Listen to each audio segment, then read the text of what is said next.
1, 2, 3, 4, 5, 6, 7, 8, 9, 10.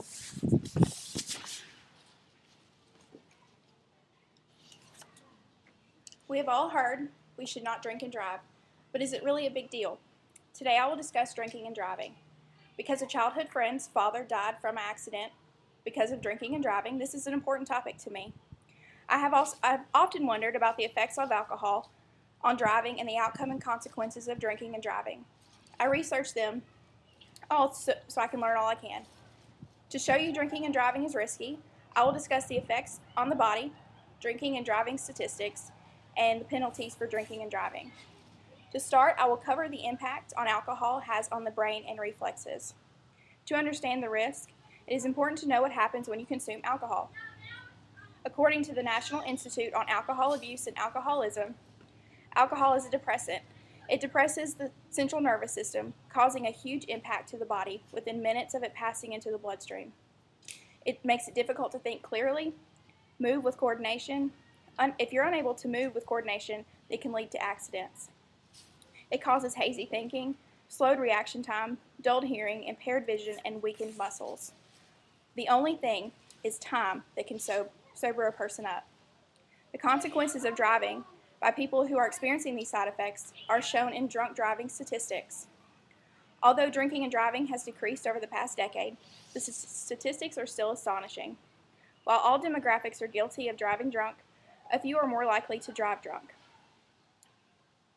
First, males are more likely than females to drive drunk. 1/3 of all drivers arrested and convicted are repeat offenders. Often, 1 million drivers are arrested each year. According to Mothers Against Drunk Driving, an estimated 10,000 people died in drunk driving crashes each year. That is 1 every 51 minutes. Every day in America, another 28 people die as a result of drinking and driving crashes. And almost every 90 seconds, someone is injured in drinking and driving. On average, 1 in 3 people will be involved in a drinking and driving crash in their lifetime. In addition to crashes, 900,000 people are arrested each year. An average drunk driver will drive 87 times before being pulled over. For the people in these statistics that choose to drink and drive, the legal consequences are serious. If you drink and drive, you will eventually be caught, and the consequences are steep. First-time offenders can expect to have severe punishment, even if no accident or injury occurs. You must pay between $200 and $1,000 in fine, and jail time of 48 hours is possible, as well as a suspended license. Repeat offenders can expect more serious fines and jail time. In an event of a death, a person can face vehicular homicide charges and penalties resulting in extensive jail time.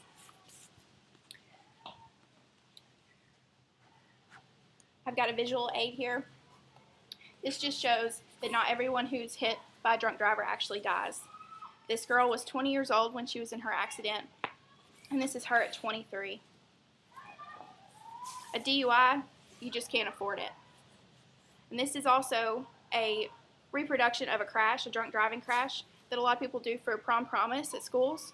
It's helped to deter kids from drinking and driving on prom night.